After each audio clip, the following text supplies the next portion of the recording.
लेकिन अंतिम में भीतर मत घुसाओ। तो पनही खाला काम कइले बड़न, लेकिन का कर बाबू है बात बाकी उसको बाहर कर दो। अतना बड़ पद पर बड़न की केहू कुछ बोलत नहीं खे। वो तो रोज रात में जो सदिया होता है उसके साथ करता है ना। मेहरारू के इज्जत ले ले बड़न। अगर नीतीश कुमार के जगह मोदी जी ने यही बात कही होती तो लोग उसकी सराहना कर रहे थे। तो कहते देखो कितना अपनापन का भाव है, कितनी बड़ी बातों को कितने सरल तरीके से बोल दी।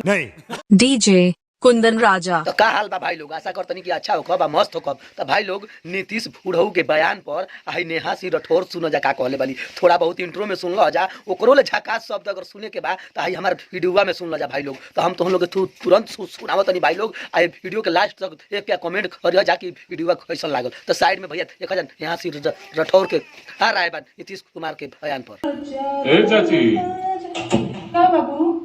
नीतीश चाचा क्या बोले सुना नहीं आपने? आप कुछ बोलेंगी नहीं? अच्छा ये कुछ बोले का सहूर है बुढ़ारी में हो। अपना कि यहाँ कहल जाला बच्चा भोजपुरी में कि जौने मुहा पान खाला उहे मुहा पनही। तो पनही खाला काम कइले बड़न, लेकिन का कर बाबू है बात बाकी अतना बड़ पद पर बड़न की केहू कुछ बोलत नहीं खे।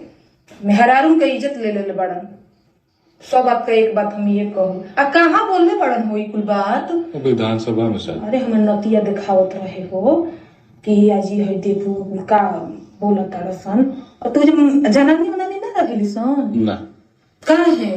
तो चुनाव लड़ेंगी तब न जाएंगी वहाँ। वहाँ तो जो जीतता है चुनाव वो जाके बैठता है ना। ऐसा नहीं मरद मानुस रही है तो मेहरारू चुनाव लड़ से डरेबे न करी ना बच्चा भाई। ये रहन चल निक नहीं का कहल जाओ अब है बाकी चुप लगा के। तो भाई लोग सुन लो जा नेहा सिंह राठौर के बयान, यानी कि फिल्म वाली नीतीश कुमार के बयान पर। तो भाई लोग अगर वीडियो थोड़ा बहुत अच्छा लागल हो तो एक लाइक के शेयर कर जा, हमारे चैनल के सब्सक्राइब कर जा। अगर फेसबुक पेज पर होगा जा तब भैया पेज के फॉलो कर जा। मिलत नहीं फिर कोनो ऐसा वीडियो के लेके, तब तक के लिए नमस्कार प्रणाम धन्यवाद।